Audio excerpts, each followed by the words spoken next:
Come தற்பொழுது பேசு பொருளாக பெரும் பரபரப்பை ஏற்படுத்தி கொண்டிருந்தது. கொழும்பில் உள்ள முன்னாள் ஜனாதிபதி ரணில் விக்ரமசிங்க கைது செய்யப்பட்டது. அதாவது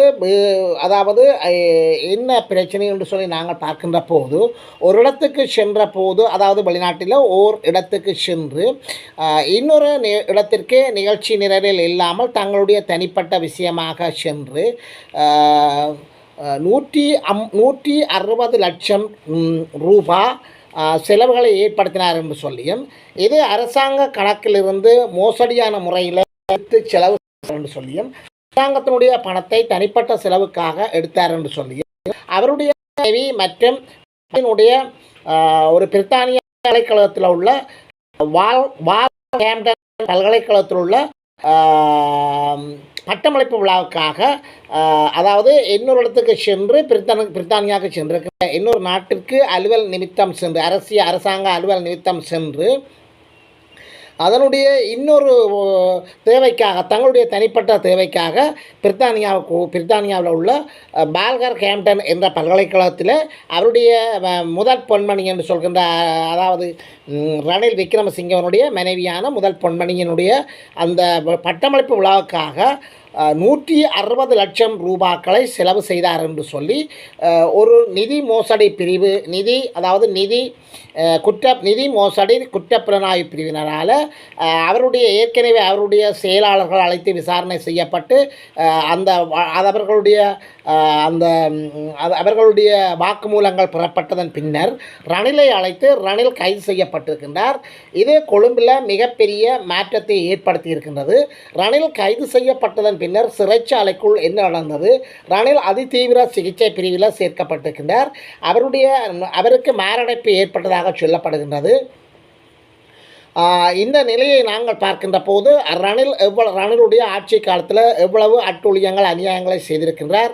உதாரணமாக பட்டளந்தை வதை முகாம் என்று சொல்லப்படுகின்ற அந்த வதை முகாம்கள் மற்றும் தமிழர்களுக்கு இழைத்த நீதி, ரணிலுடைய ஆட்சி காலத்தில் தான் ஆனந்த சுதாகரனுடைய அந்த சிறை கைதியினுடைய மரண வீட்டுக்கு ஆனந்த சுதாகரன் சென்ற போது அவருடைய பிள்ளைகள் அவரை கட்டி தழுவி அப்பா நீங்கள் வர வேண்டும் என்று சொல்லி கேட்கின்ற போது அந்த நிகழ்வுகள் உண்மையில் நெஞ்சி அள்ளியது. தற்போது ரணிலையும் அவ்வாறு தான் சொல்கின்றார்கள், ரணில் வர வேண்டும் என்று சொல்லி.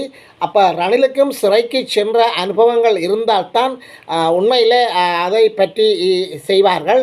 ஆனால் காலம் கடந்த ஞானம் சரி. அதுக்கு பிறகு பிரிட்டனுக்கு அழைத்த பேராசிரியர் என்ன நடந்தது என்று சொன்னால், அந்த ரணிலை பிரிட்டனுக்கு வர சொல்லி அழைத்தாரே வால்ஹாம்ப்டன் என்ற அந்த பல்கலைக்கழகத்தினுடைய பேராசிரியர் ஷோராஜ் போல் நேற்று முன்தினம் காலமாகிவிட்டார். இப்போ ரணில் கைது செய்யப்பட்டதன் பின்னர் மறுநாள் அந்த ரணிலை அழைத்த பிரிட்டன் பேராசிரியர் காலமாகியிருக்கின்றார். அது சம்பந்தமான ஒரு விளக்கத்தையும், ரணிலுக்கு ஆதரவாக ஒன்றிணைந்த எதிர்க்கட்சிகள் ரணில் கைது செய்யப்பட்டதை தொடர்ந்து தமது அடுத்த கட்ட நகர்வுகள் தொடர்பில் தீர்மானிப்பதற்காக எதிர்க்கட்சிகள் நீண்ட நேர விவாதங்களுக்கு ஈடுபட்டிருக்கின்றார்கள். ஐக்கிய தேசிய கட்சி, ஐக்கிய மக்கள் சக்தி, ஸ்ரீலங்கா பொதுசன பெரமுன போன்ற கட்சிகள் எல்லாம் இணைந்து மந்திர ஆலோசனைகள் செய்து கொண்டிருக்கின்றார்கள்.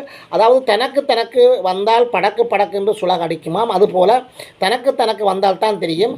அந்த கைது சிறை என்பன இப்பொழுது ரணிலுக்கு வந்திருக்கின்றது.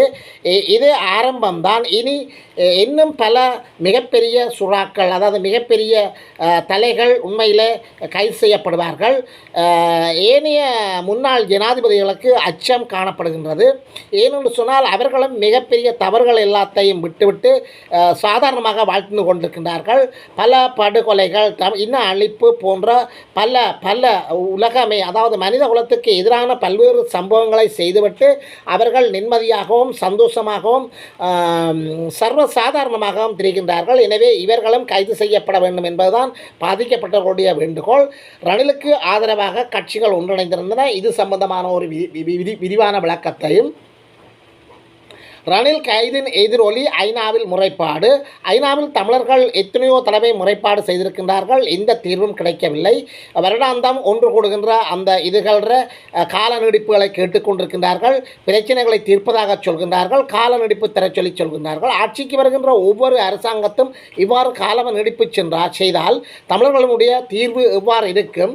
எனவே இந்த ஐநா சபையில் ரணிலுடைய கைது முறைப்பாடு செய்யப்பட்டிருக்கின்றது. எழுத்து உருவில் சமர்ப்பிக்கப்பட்டிருக்கிறது. இது சம்பந்தமான விவரங்களையும் நாங்கள் பார்க்க போகின்றோம்.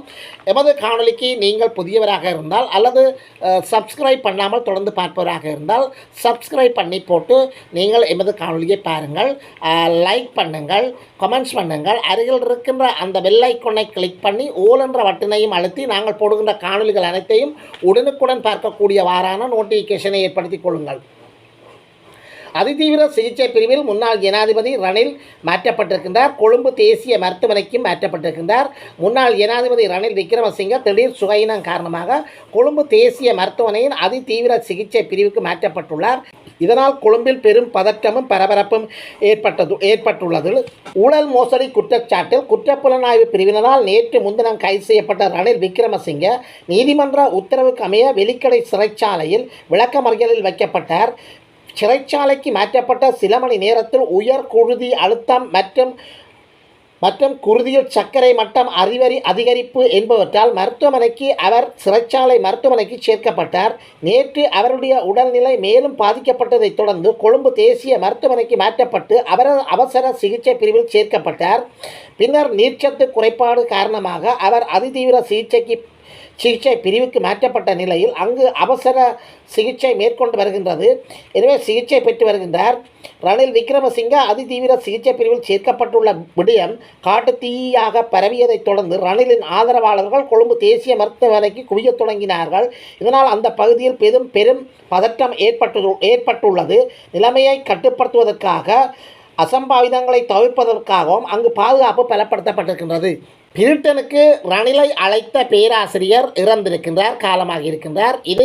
இதன் பின்னணியில் பார்ப்போம். ரணில் விக்ரமசிங்கவின் முனைவர் பட்டம் வழங்கும் விழாவுக்காக முன்னாள் ஜனாதிபதி ரணிலை பிரிட்டனுக்கு வருமாறு அழைத்த வால்வர் கேம்டன் பல்கலைக்கழகத்தின் பேராசிரியர் சோராஜ் போல் நேற்று முன்தினம் காலமானார்.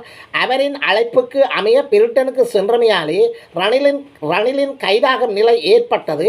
நேற்று முன்தினம் ரணிலுக்கு எதிரான சட்ட நடவடிக்கைகள் இடம்பெற்றுக் கொண்டிருந்த சமயத்திலேயே பேராசிரியர் சோராஜ் போல் காலமானார் என்பது குறிப்பிடத்தக்கது. ரணிலுக்கு ஆதரவாக ஒன்றிணைந்த எதிர்க்கட்சிகள் ரணில் கைது செய்யப்பட்டதைத் தொடர்ந்து தமது அடுத்த கட்ட நடவடிக்கைகள் தொடர்பாக தீர்மானிப்பதற்காக எதிர்க்கட்சிகள் நேற்று ஒன்று கூடின.